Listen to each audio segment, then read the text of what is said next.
in die wonderlike naam van ons Here Jesus. Wat 'n voorreg is dit nie om tussen God se kinders te wees nie.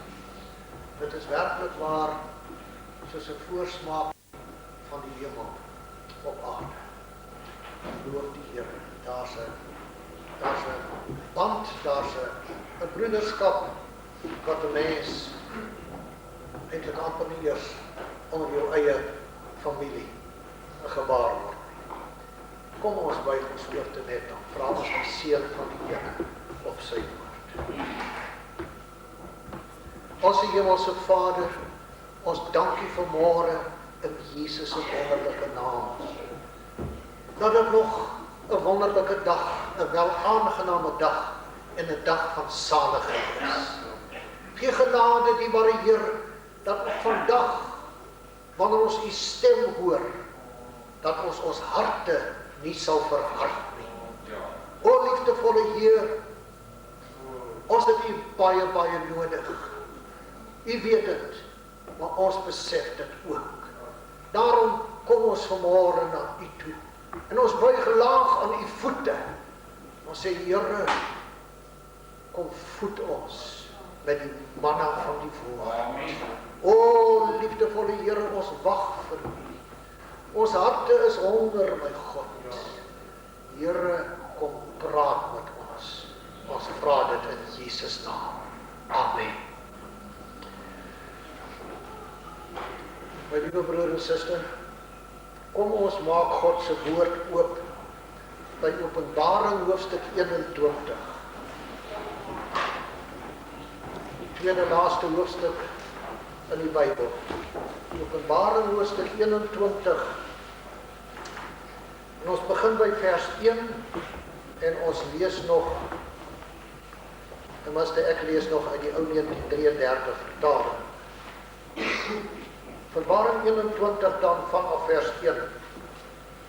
En ek het 'n nuwe hemel en 'n nuwe aarde gesien. Want die eerste hemel en die eerste aarde het verbygegaan en die see was daar nie meer. En ek, Johannes, het die heilige stad, die nuwe Jerusalem, sien neerdaal van God uit die hemel, toeberei soos 'n bruid wat vir haar man versier is. En ek het 'n groot stem uit die hemel hoor sê, kyk, die tabernakel van God is by die mense. En hy sal by hulle woon, en hulle sal sy volk wees, en God self sal by hulle wees, as hulle God. En God sal al die trane van hulle oë afvee. En daar sal geen dood meer wees nie. Ook droefheid en geween en moeite sal daar nie meer wees nie, want die eerste dinge het verbygegaan. En hy wat op die troon sit het gesê, kyk, ek maak alles nuut. En hy het vir my gesê, skryf, want hierdie woorde is waaragtig en betroubaar. En hy het vir my gesê, dit is verby, of meer korrek, dit is volbring. Ek is die Alfa en die Omega, die begin en die einde. Aan die dorstige sal ek gee uit die fontein van die water van die lewe verniet. Hy wat oorwin sal alles beerwe, en ek sal vir hom 'n God wees, en hy sal vir my 'n seun wees. Maar wat die vreesagtiges aangaan, en die ongelowiges, en gruwelikes, en moordenaars, en oorleerders, en towenaars, en afgodedienaars, en al die leeunaars, hulle deel is in die poel wat brand met vuur en swavel. Dit is die tweede dood. Nou my broer en suster, dan vir die res van daardie hoofstuk beskryf hy dan vir ons hierdie nuwe Jerusalem in al sy glorie en in sy heerlikheid. Ek wil nou my skriflesing mee voortgaan vanaf Openbaring 22, vanaf die eerste vers. En hy het my getoon 'n suiwer rivier van die water van die lewe, helder soos kristal, wat uitstroom uit die troon van God en van die Lam. In die middel van sy straat en weerskante van die rivier was die boom van die lewe wat 12 maal vrugte dra en elke maand sy vrugte gee, en die blare van die boom is tot genesing van die nasies. En daar sal geen enkele vervloeking meer wees nie. En die troon van God en van die Lam sal daarin wees, en sy diensknegte sal hom dien. En hulle sal sy aangesig sien, en sy naam sal op hulle voorhoofde wees. En nag sal daar nie wees nie. En hulle het geen lamp of sonlig nodig nie, omdat die Here God hulle verlig. En hulle sal as konings regeer tot in alle ewigheid. En hy het vir my gesê, hierdie woorde is betroubaar en waaragtig. En die Here, die God van die heilige profete, het sy engel gestuur om sy diensknegte te toon wat gou moet gebeur. Kyk, ek kom gou. Salig is hy wat die woorde van die profesie van hierdie boek bewaar. En dit is ek, Johannes, wat het gesien en gehoor het. En toe ek dit hoor en sien, het ek neergeval om te aanbid voor die voete van die engel wat my hierdie dinge getoon het. Toe sê hy vir my, moenie, want ek is 'n medediensknegt van jou en van jou broeders, die profete, en van hulle wat die woorde van hierdie boek bewaar, aanbid God. En hy het vir my gesê, moenie die woorde van die profesie van hierdie boek verseël nie, want die tyd is naby. Wie onreg doen, laat hom nog meer onreg doen. En wie vuil is, laat hom nog vuiler word. En laat die regverdige nog regverdiger word, en laat die heilige nog heiliger word. En kyk, ek kom gou, en my loon is by my, om elkeen te vergeld, soos sy werk sal wees. Ek is die Alfa en die Omega, die begin en die einde, die eerste en die laaste. Salig is die wat sy gebooie doen, sodat hulle reg kan hê op die boom van die lewe en ingaan deur die poorte in die stad. Maar buite is die honde en die towenaars en die horeerders en die moordenaars en die afgodedienaars en elkeen wat leuns liefhet en doen. Ek, Jesus, het my engel gestuur om hierdie dinge aan julle voor die gemeentes te betuig. Ek is die wortel en geslag van Dawid, die blink môrester. Die Gees en die bruid sê kom, en laat hom wat hoor sê kom, en laat hom wat dors het kom, en laat hom wat wil die water van die lewe neem, verniet. Want ek betuig aan elkeen wat die woorde van die profesie van hierdie boek hoor, as iemand by hierdie dinge byvoeg, dan sal God oor hom die pla byvoeg waarvan in hierdie boek geskrywe is. En as iemand iets van die woorde van die boek van hierdie profesie wegneem, dan sal God sy deel wegneem uit die boek van die lewe en uit die heilige stad en uit die dinge waarvan in hierdie boek geskrywe is. Hy wat het getuig sê, ja, ek kom gou. Amen. Ja, kom, Here Jesus. Die genade van ons Here Jesus Christus sy met julle almal. Amen. Mag die Here dit ook ryklik aan ons harte seën vanmôre, my broer en suster. Geliefdes, ek wil vanmôre met u praat oor die tema God kom om by die mens te woon. God kom om by die mens te woon. Geliefdes, die evangelie is goeie nuus. Ek weet, u weet dit. Maar ek dink 'n mens moet dit nog 'n paar keer herhaal. Die evangelie is goeie nuus. Weet, in hierdie ou wêreld is daar vandag nie meer goeie nuus nie. Is net die evangelie wat goeie nuus is. Maar goeie nuus beteken vir 'n mens niks as jy dit nie waaragtig glo nie. Kom ons glo vanmôre hierdie woord wat aan u voorgelees is en wat ek nou vir u gaan verkondig. Die goeie nuus is dat in Genesis het die mens die paradys verloor.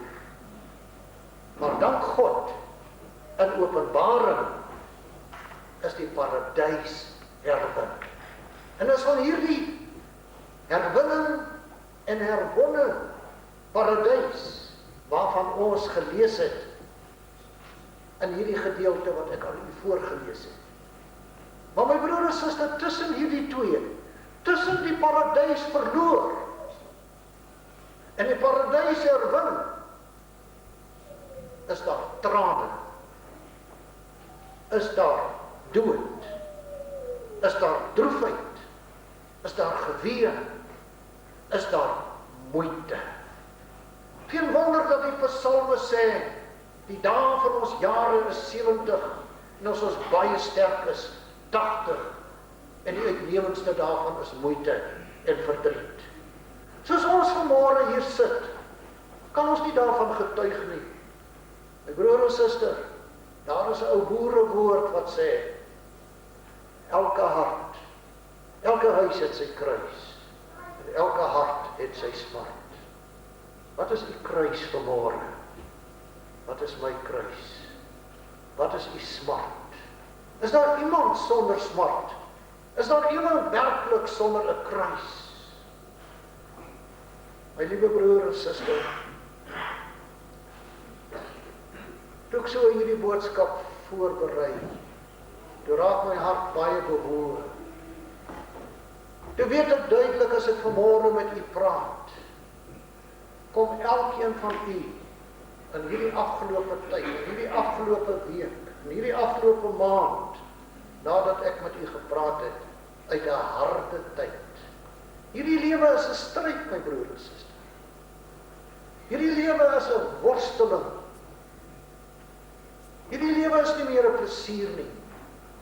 Hierdie lewe is 'n stryd om oorlewing. Vir individue, vir huisgesinne, vir ons volk, en veral vir ons ou volkie in hierdie tyd. Maar u weet, as ons teruggaan na die Bybel, dan sien ons duidelik dat die aardsvaders, die wat naby aan God gelewe het, het geweet, dis nie die natuurlike staat van dinge nie. Hulle het geweet, daar wag iets beters. Byvoorbeeld, ek wil vir u hierdie bekende woorde lees uit Hebreërs hoofstuk 11.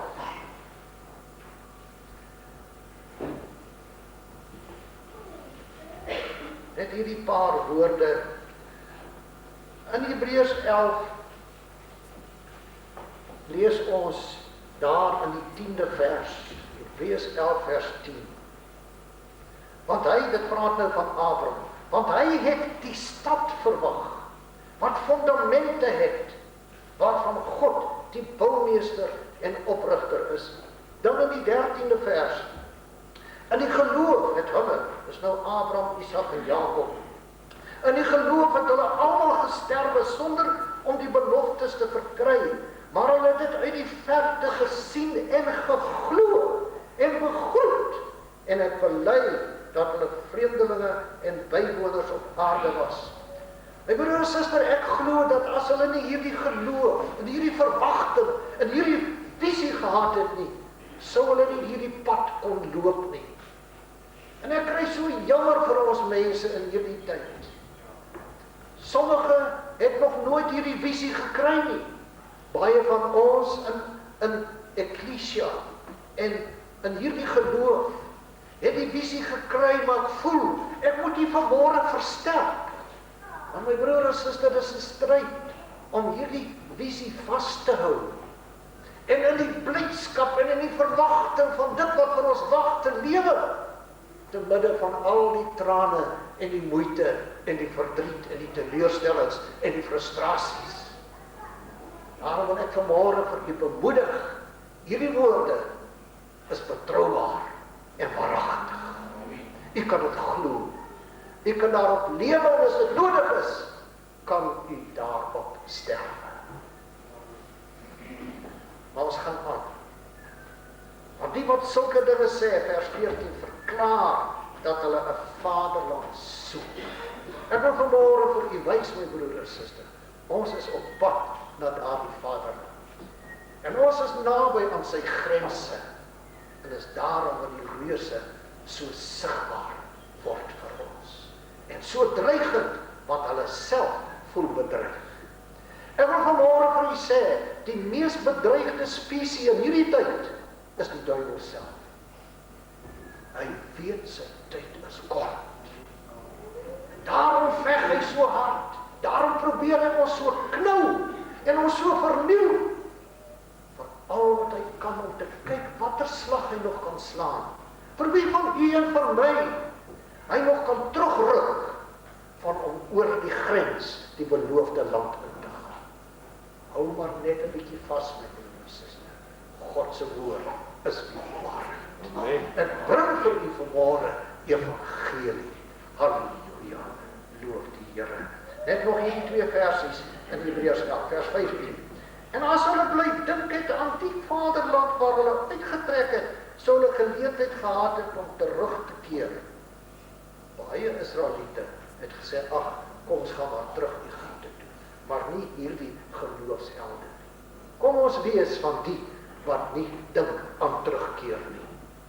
Vers 16. Maar nou verlang hulle na 'n beter een. Dit is 'n hemelse. Daarom skaam God hom nie om hulle God genoem te word nie, want hy het vir hulle 'n stad toeberei.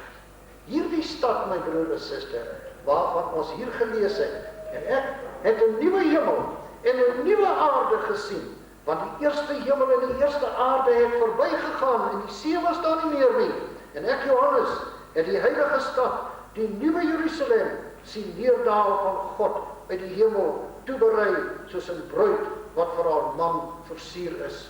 Nou ek het nie tyd om vanmôre vir u 'n uiteensetting te gee van hierdie nuwe Jerusalem en die stad en soos 'n bruid wat toeberei is vir haar man nie. U kan tog maar gerus, as u dit nog nie gedoen het nie, my Openbaring boek lees. Maar kortliks kom dit net daarop neer. As u nou dwars deur die skrif gaan, dan sal u sien, hierdie nuwe Jerusalem, hierdie stad, is nie ene, soos baie mense sê, hulle het hom al in die lug gesien, 'n werklike stad van beton of van edelgesteentes of wat ook al nie. Dit is maar net 'n simboliese beskrywing van die heerlikheid van die stad. Hierdie stad is 'n wedergebore Israel. Is 'n wedergebore volk aan wie se midde die almagtige God, die skepper van die hemel en die aarde, kom woon.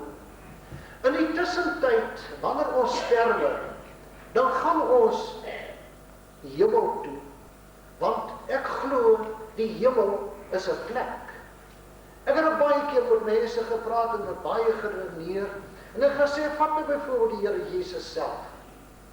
Toe die Here Jesus opgestaan het, en sy disippels wat nog getwyfel het, vir alle ongelowige Thomas, toe sê die Here Jesus, kom Thomas, kom steek jou hand, jou vinger in die gate in my hand, en in my voete, en jou hand in my sy.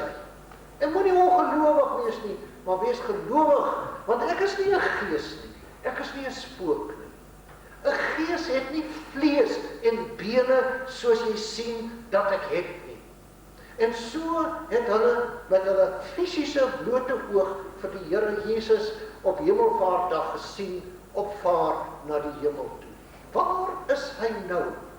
As hy nie nog in sy liggaam is nie, dan voel ek weet nie of jy met my sal saamstem, maar dan voel ek, om dit nou baie plegtig en eerbiedig te sê, het Jesus sy disippels gebluf. En Jesus is nie so 'n persoon nie. Hy is die weg en die waarheid en die lewe.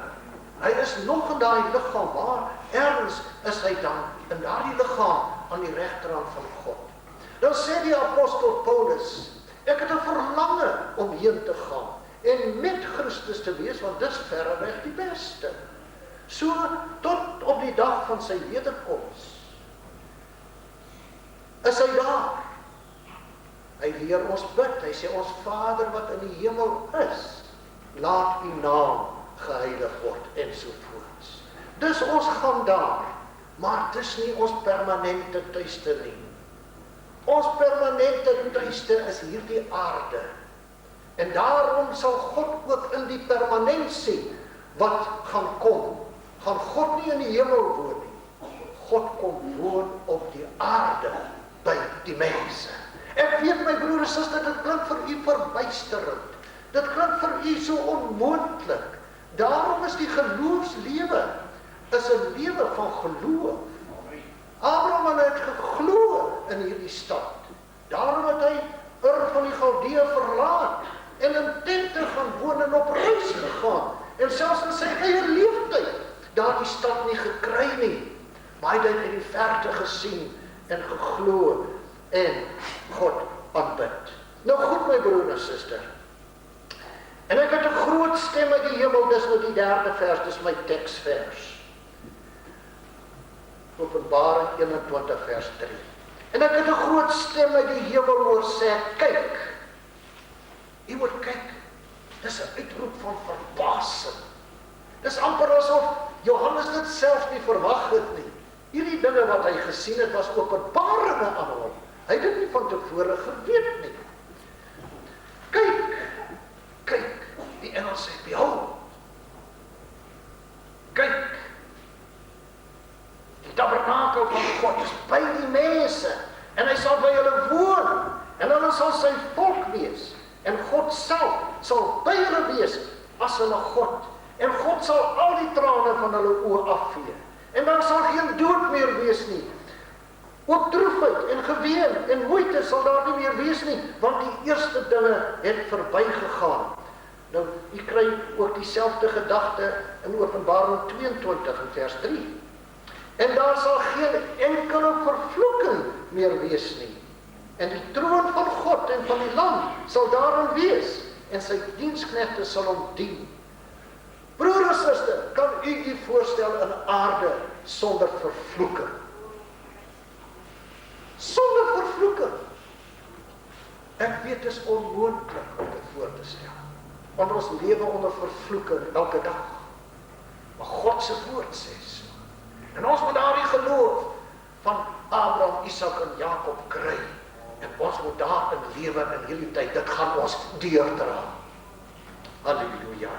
Maar in elk geval, my broer en suster, ek dink jy sal met my saamstem dat al hierdie ellendes en dinge waaronder ons is en wat vir ons gesê is, dit sal nie meer daar wees nie.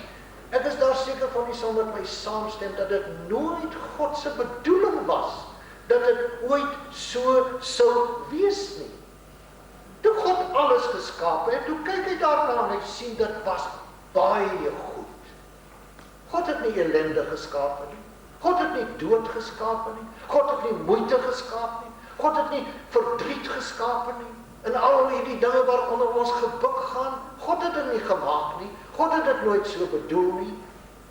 Dus is dit nie 'n heerlike versekering as ek nou vir u gaan wys. God laat vaar nooit die werk van sy hande.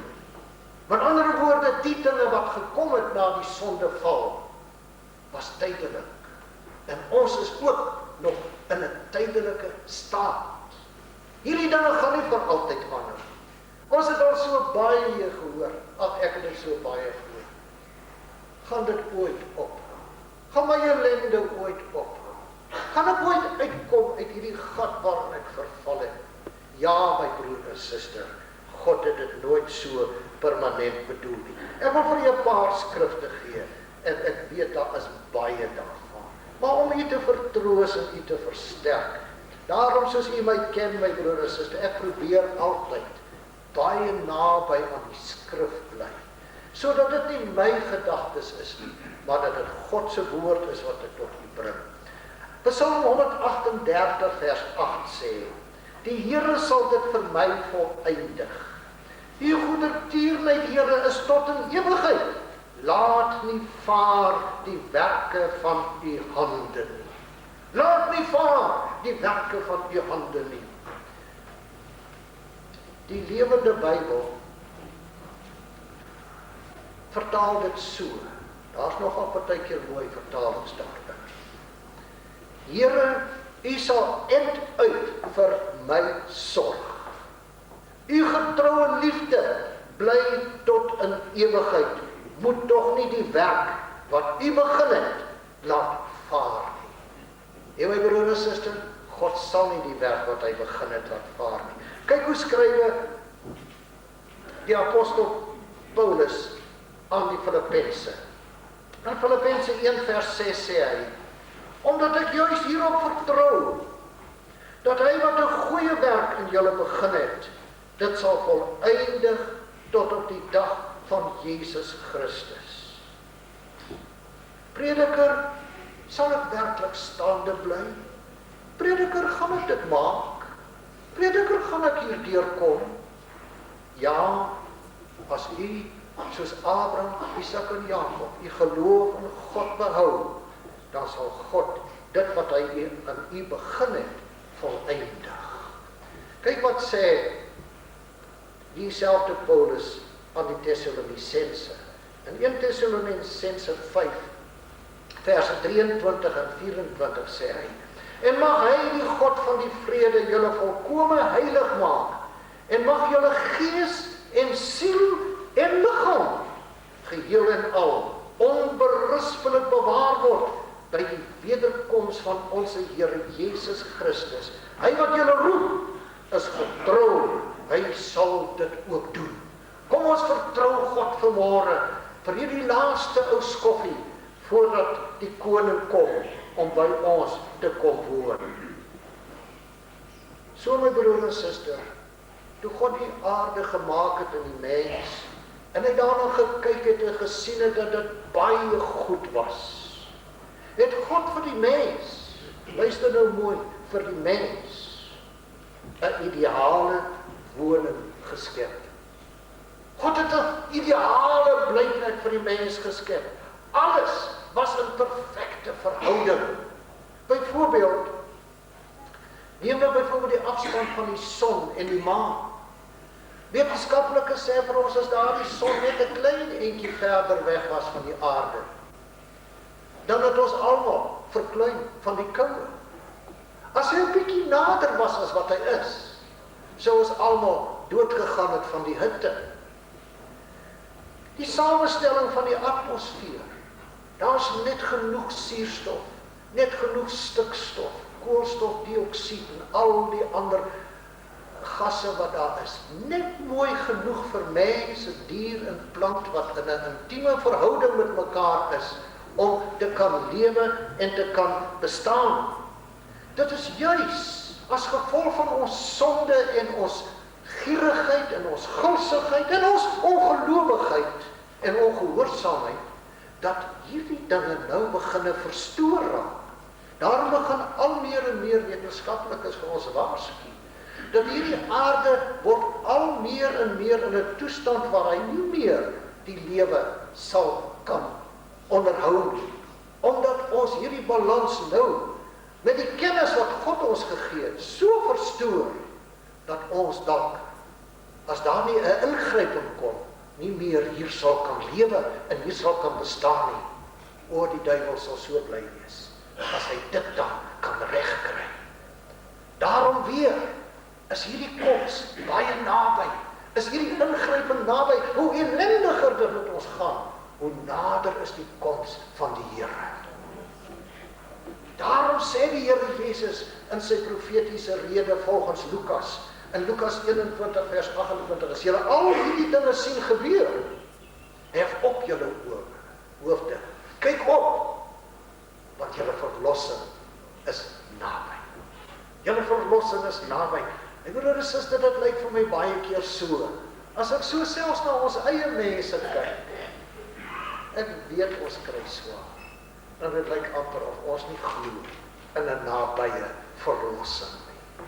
Ons moet 'n bietjie tussen die gesug en die geswaar kry, moet ons 'n bietjie meer halleluja's uitroep. En meer prys die Here, hy kom. Ons moet meer mekaar 'n stywe handdruk gee en sê, my broer, my suster, sy koms is naby. Halleluja.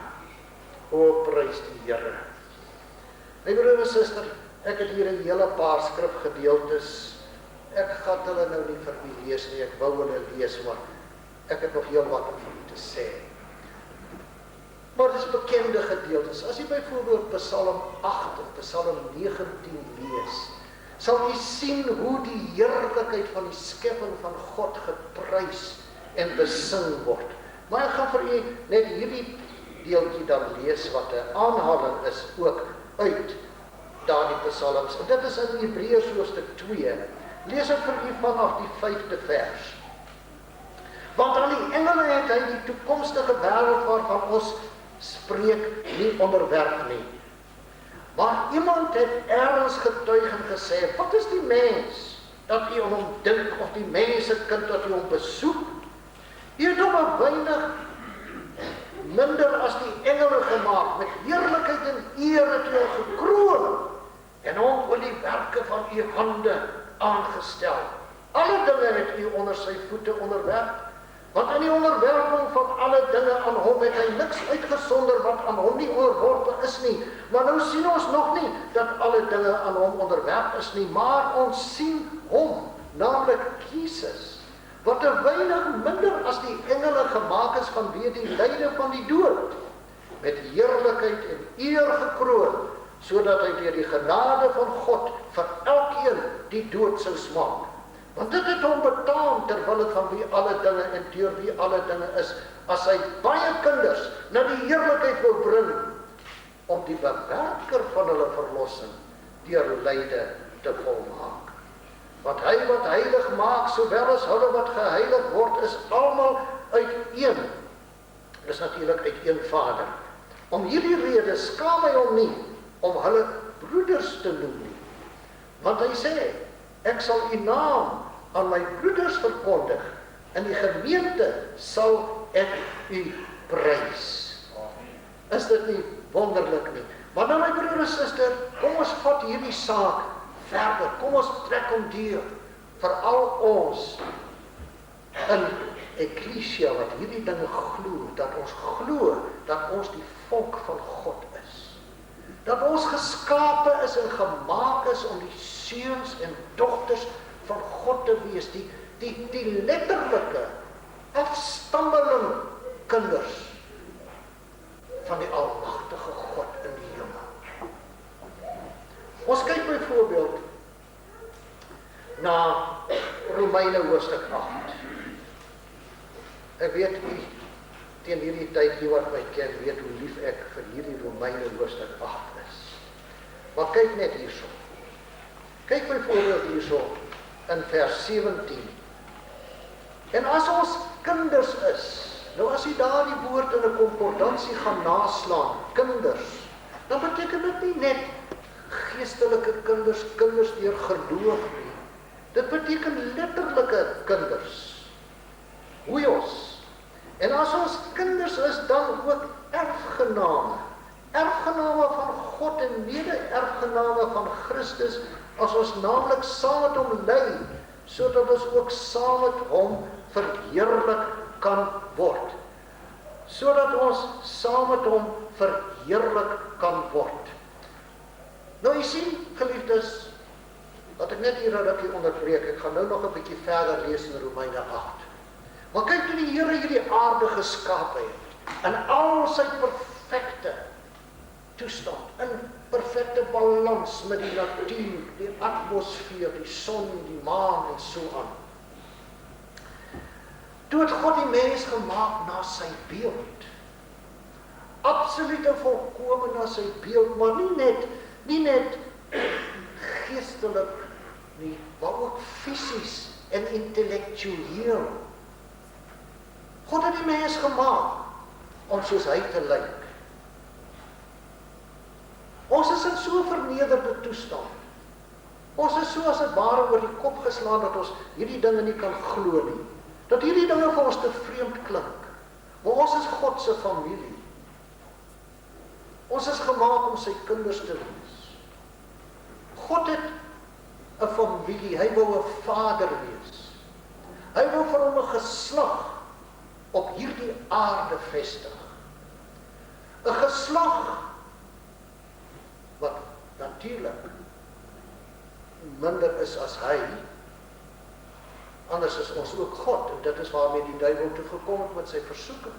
Maar 'n weinig minder as homself, sodat hy met ons gemeenskap kon hou.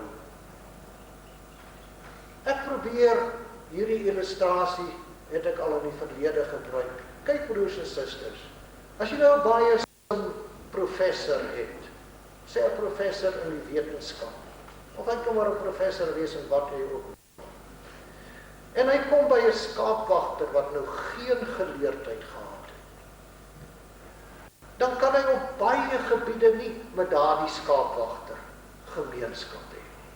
Hy kan nie met hom 'n geselskap voer, want sy gedagtes is ver bokant dit. Ek weet ons het byvoorbeeld op skool, en dalk het jy dit ook al gehad, jy het baie keer die geval gehad, dat jy 'n vreeslike slim onderwyser gehad het, 'n regtige slim onderwyser. Maar hy kon nie neerdaal, hy kon nie afdaal na die kinders, na die skoolure toe. En die gevolg is, hy kon nie aan hulle sy kennis meedeel nie. God het vir hom hierdie skepsels u en ek gemaak, dat hy met ons kon gesels, dat hy vir ons kon kom kuier, dat hy onder ons kon kom woon. Dit was sy bedoeling, en God laat vaar nie die werk van sy hande nie. Daarom kom hy weer, om by ons te bly. Hy kom om hier by ons te bly. My broer en suster, God het hierdie aarde gemaak, om sy wonderlike woonplek te wees. Daarom sal ons eendag engele oordeel. Ons sal heerskappy hê onder God. Fisies, intellektueel, geestelik. Nou daarin, ons het so diep geval as gevolg van die sonde, wat ek nou op sal terugkom, dat God ons daar uit daardie put moes haal. Dis amper soos iemand wat so verskriklik verneder is. Jy kry partykeer 'n kind wat so groot geword het. Hy was altyd net sleg gemaak. Hy was altyd net oor die kop geslaan. Jy so sleg en jy so dit en jy so dat. Om so 'n mens wat so verwond is, selfrespek in die lewe te gee, is net God se genade. Nou ons is almal so verwond. Ons is almal gekraak. Wat hierdie swaar kry, en trane, en gesug, en geween, wat dat nie meer sal wees nie. Ons is al vir geslagte so. My broer en suster, u moet bid. Ek het gebid dat die Here ons harte sal oopmaak, dat ons sal werklik oopraak vir die evangelie, dat ons sal sien wie ons werklik is. Maar kyk nou, as God dan by ons wil kom woon, dan moet ons weer so wees, soos hy ons gemaak het. Anders gaan God vreemd wees onder ons, en ons gaan vreemd wees vir hom. Nou moet jy mooi na die evangelies kyk. Dit is wat Jesus kom doen het, en dit is wat die apostels vir hulle disippels kom leer het. Dit staan hier in die woord. Ons sien dit net nie maklik raak nie. Maar erfgename, Romeine 8 vers 17, erfgename van God. Want ek reken dat die lyding van die teenwoordige tyd, al hierdie ou gesig en geween, nie opweeg teen die heerlikheid wat ons geopenbaar sal word nie, want die skepping wag met reikhalsende verlange op die openbaarmaking van die kinders van God. Wat 'n openbaarmaking, wanneer u en ek werklik weer tot ons eie kom, when we come into our own. My broer en suster, wanneer ons weer gaan word waarvoor ons gemaak is, waarvoor Jesus gesterf het en opgestaan het, en nou aan die regterhand van die Vader intree, om deur die krag van die Heilige Gees vir u en my te bring tot die posisie van heerskappy. En so gaan hy dan voort. Dan kom hy byvoorbeeld by vers 29. Want die wat hy van tevore geken het, het hy ook van tevore verordineer om gelykvormig te wees aan die beeld van sy seun, sodat hy eerstgeborene kan wees onder baie broeders. Nou goed, my broer en suster, ek weet, as gevolg ook van ons gevalle toestand en die skommeling van die genes en hierdie ding, is dit so dat jy in dieselfde familie partykeer een kry wat uitstaande slim is, en die ander een weer uitstaande sal ons maar sê die ou lelike woord dom, uitstaande begaafd, die ander een weer so lomp, hy val oor sy eie voete. Jy kry hierdie soort van ding, wat is uitsondering? Min of meer produseer soort. Min of meer, my broer en suster, sal die ouers, die kinders wees soos die ouers. En broers en susters sal met mekaar kan kommunikeer. Die een sal nie so vreeslik kop en skouers oor die ander wees nie. Nou is Jesus, God kom woon nou op die aarde. Jesus is ons oudste broer. Gaan hy nou hier kom lewe tussen 'n klomp minderwaardige broers en susters? Hy wil met ons gesels, hy wil met ons kommunikeer. God is 'n almagtige God. My broer en suster, hy al daardie slim wetenskap wat u besig is om te studeer, die van u wat op die dinge ingaan. Ag my broer en suster, ek het nog niks eers daarvan amper geraak nie. Sir Isaac Newton, een van die groot wetenskaplikes, het gesê, hy sê dit is soos iemand wat op die strand loop. En uit al daardie sand op die strand tel hy een korreltjie op. Hy sê, so is dit wat ons vandag ken en weet, in vergelyking met wat daar te kenne is. Met dit wat God gemaak het. Hy het u en my gemaak, sodat hy dit met ons kan bespreek. Ons as het ware aan die hand kan vat en sê, my seun, kom kyk 'n bietjie. My dogter, ek wil vir jou 'n bietjie dit wys. En ek wil vir jou 'n bietjie dat wys. Kyk wat ek dit gemaak. Broer en suster, dit gee my die koue rillings van blydskap as ek daaraan dink. Dis die heerlikheid wat daar vir ons wag. Hy sal maar net die oudste broer, die eerstgeborene kan wees onder baie broeders. En die wat hy van tevore verordineer het, die het hy ook geroep. En die wat hy geroep het, die het hy ook geregverdig. En die wat hy geregverdig het, die het hy ook verheerlik. Met watter doel? Jy sien, broer en suster, dis nog iets wat ons moet verstaan. Elke mens het 'n doel. Met elke ding wat jy doen, het jy 'n doel. En as jy nie jou doel bereik nie, dan het jy misluk. As jy 'n huis bou, dan moet jy na daai huis gaan kyk en klaar sê, daar's die huis wat ek gebou het. As die vrou 'n koek bak, daar's die resep, ek het hom gevolg, en as hy uit die oondheid kom, dan moet hy wees soos ek hom verwag het, anders is ek teleurgestel. Nou, gebruik maar watter voorbeeld jy wil. Nou ook so, God het 'n doel. God het 'n doel om as vader en kinders op hierdie aarde saam met ons te woon. Goed, my broer en suster, ek het nou baie voorbeelde nog wat ek vir hier kan noem, maar ek sien, ek sal daarmee moet voortgaan, maar ek gaan dit noem, dat jy op die kaset dit kan kry. Filippense 3 verse 20 en 21, ons burgerskap is in die hemele. Ek dink ek moet dit maar net vir u lees, ek moet dit regtig waar doen, dat u net kan sien wat my bedoeling is. Want ons burgerskap is in die hemele, vanwaar ons ook as verlosser verwag die Here Jesus Christus, wat ons vernederde liggaam van gedaante sal verander, om gelykvormig te word aan sy verheerlikte liggaam, volgens die werking waardeur hy ook alles aan homself kan onderwerp. Sê, ons moet gelykvormig word aan hom, dan kan God weer onder ons kom woon. Nou goed, broer en suster, u ken die tragiese verhaal van die sonde. Hoe het hierdie val toe gekom? En ek dink ek moet net vir u daar die eerste paar versies lees, al is hulle so bekend, en dan wil ek toch vir u hier iets sê, wat u ook sal weet, maar wat ek weer onder u aandag wil bring. Maar die slang was listiger as al die diere van die veld wat die Here God gemaak het. En hy vir die vrou, en hy sê vir die vrou, is dit ook so, dat God gesê het, kan u sy spotterige bors uitsteek manier sien, toe hy daar voor die vrou staan, is dit ook so?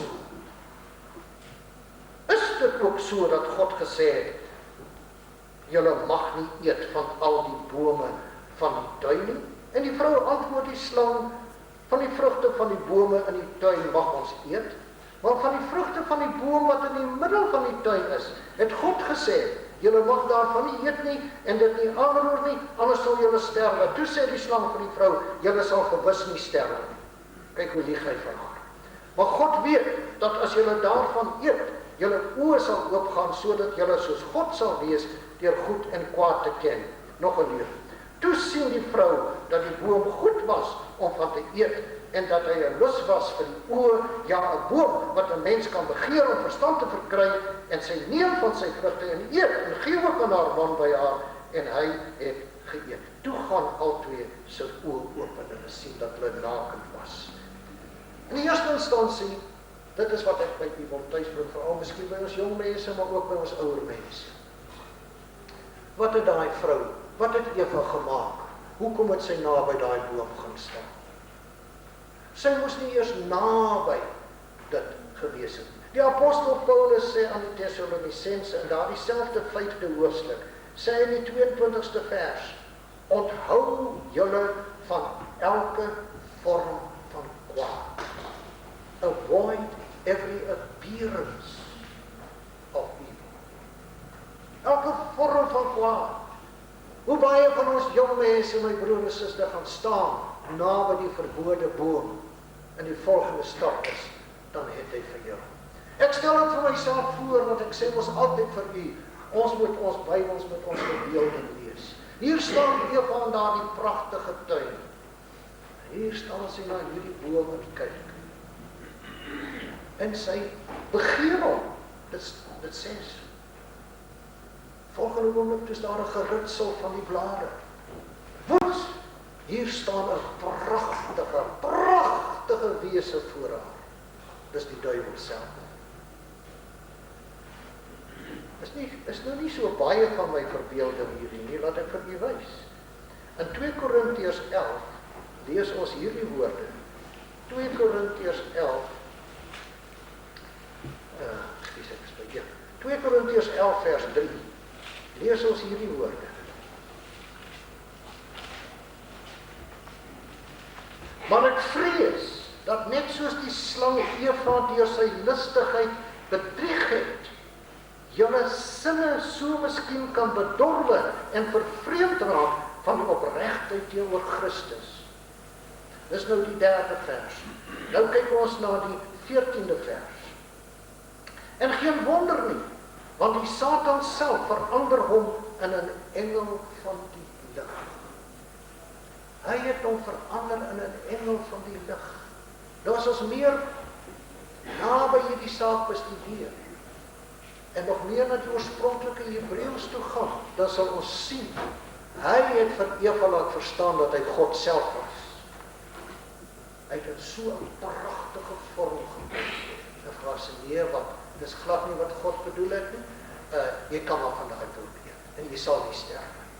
Nou broer en suster, daar het al die trane en ellende vandaan gekom. Dit is hoe met baie jong mense en ouer mense, nie net wat menslike verhoudings betref nie, en die aantrekkingskrag van die jong man vir die jong dogter, en al die experimentasie daarna, maar dit is maar so met besigheidstransaksies, dis met baie dinge so in die lewe.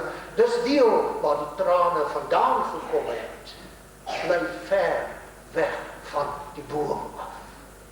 Dit is die uiterste en die beste.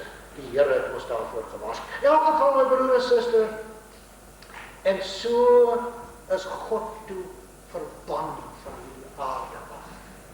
Weet u, as u daaroor bid, soos ek daaroor gebid het, en as u dit bepyn, soos ek dit bepyns het, dan wil dit vir jou in die grond laat sak, om te dink aan God self, aan sy hartseer, en sy teleurstelling. Hy het hierdie aarde gemaak, hy het die mens daarop gesit, hy het alles perfek gemaak, 'n mooi woning vir die mens gemaak, en hy het uitgesien na 'n ewigheid van verhouding met hierdie kind van hom.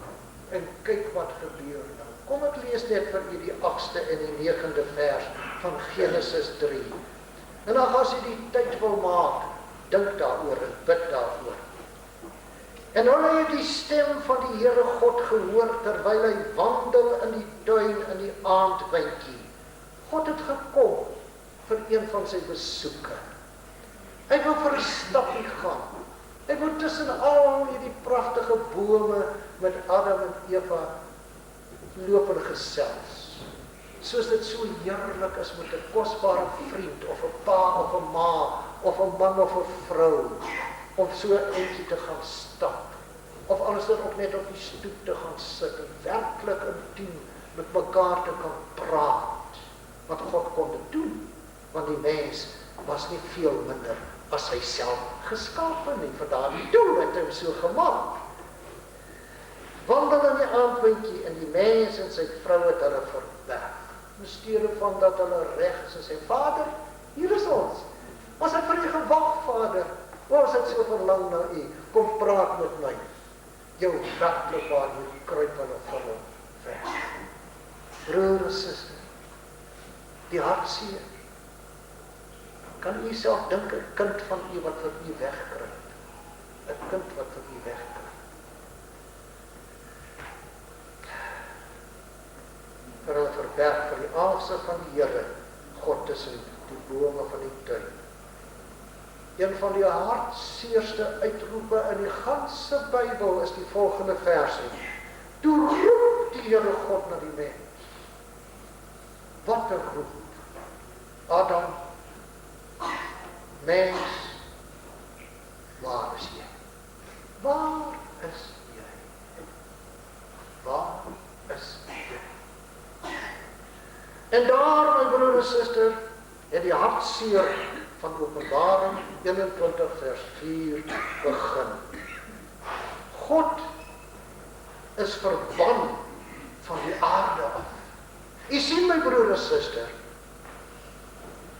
God het hierdie aarde gemaak vir die mens, dis reg genoeg, sodat hy dit daarin kom, sy fisiese lewe onderhou, sustain his physical life.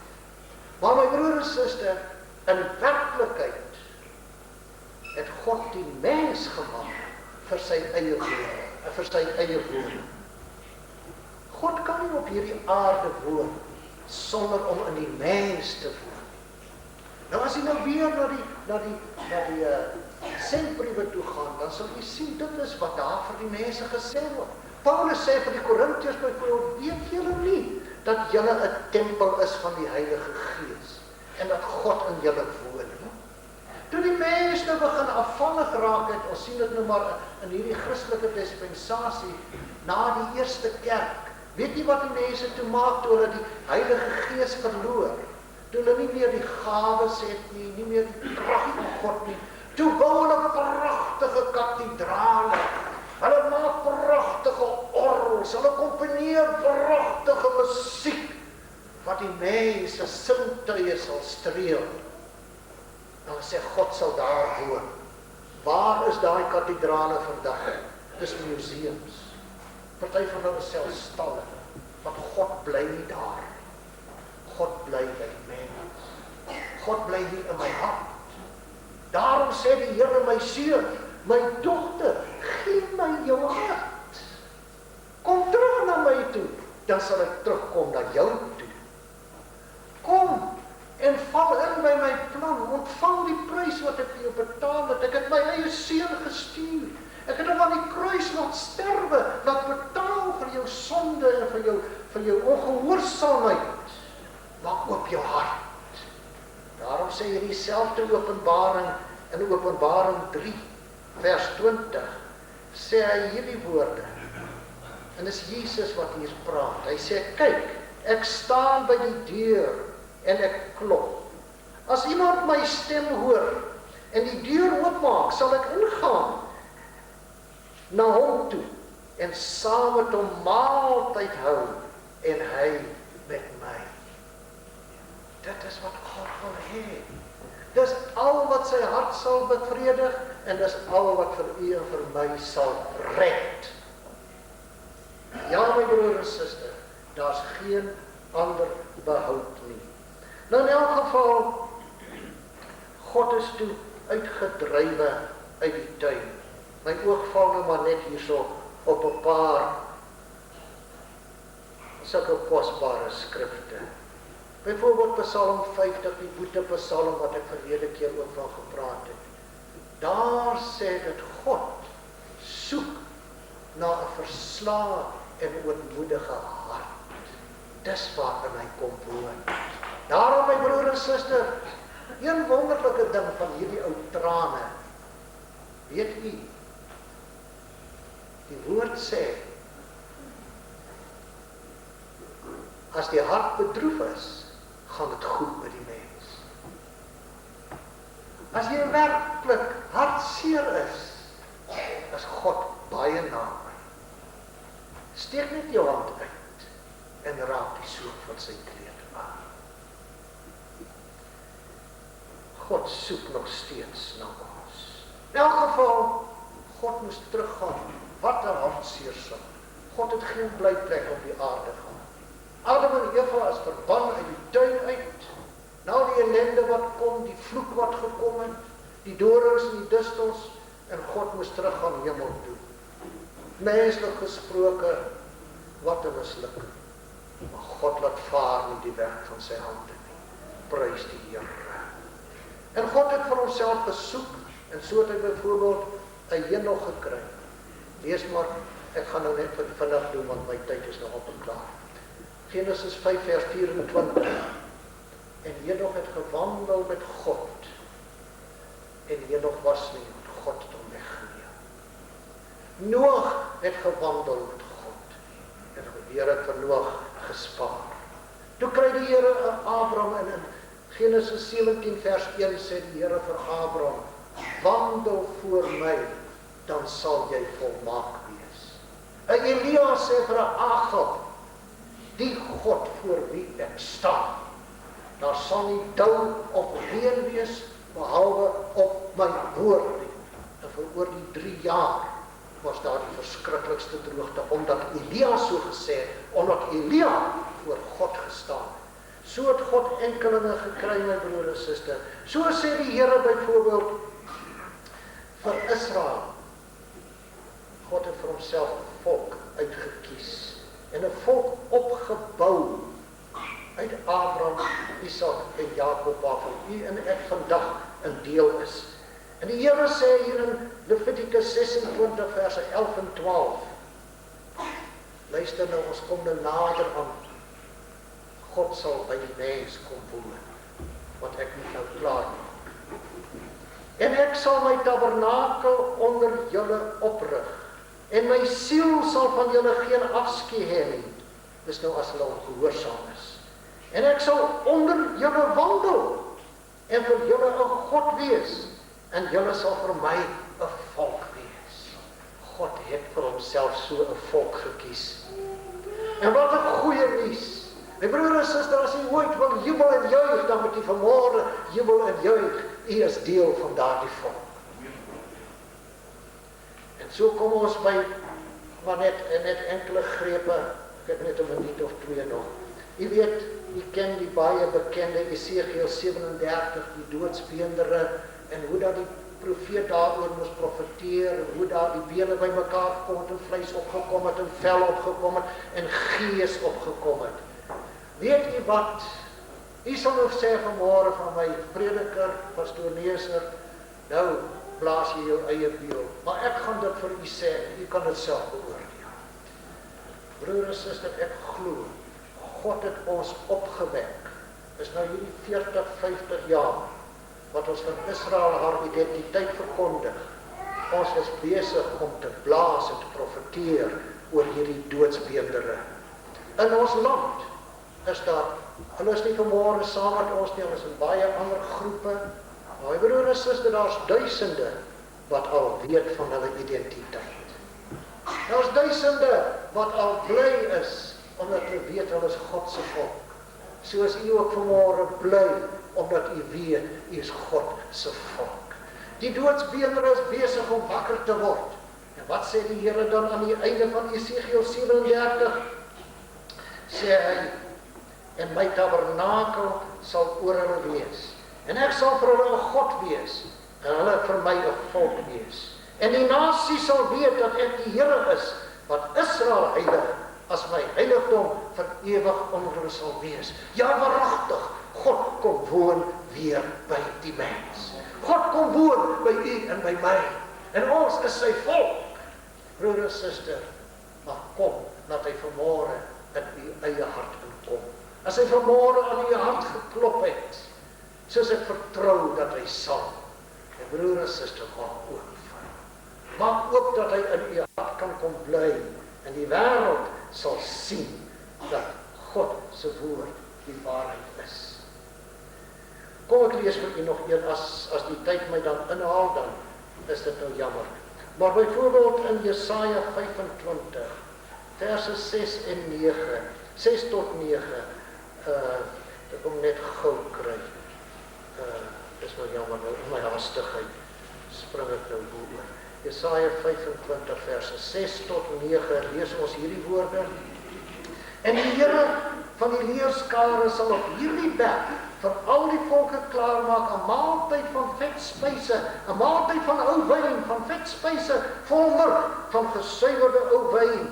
En hy sal op hierdie berg vernietig die uitgespreide sluier wat al die volke omsluier en die omhulsel waarmee al die nasies bedek is.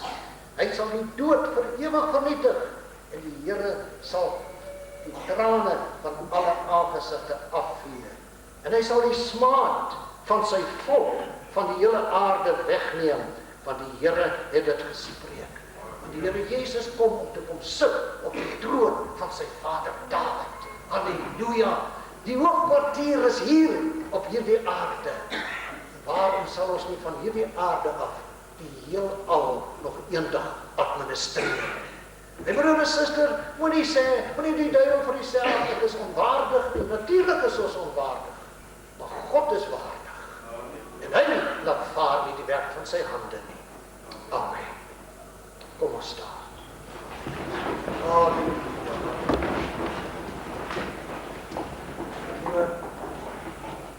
Broer en suster, liewe woorde. Voordat ek my sluitingsgebed doen, wil ek nou 'n baie ernstige woord vir u sê. Ek vertrou, omdat ek God so gevra het, dat hierdie woord vir u 'n geseënde woord was.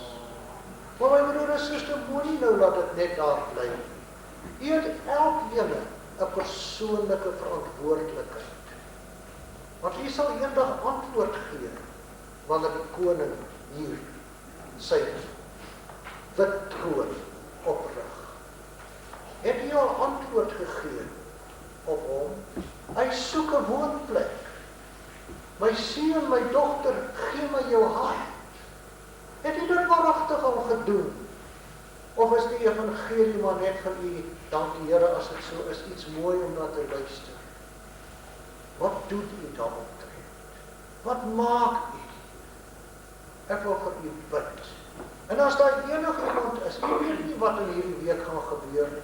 Ons lewe in 'n gevaarlike tyd, my broer en suster. Ons lewe werklik in die eindtyd. Waar Satan rondgaan soos 'n brullende leeu om te kyk wie hy kan verskeur.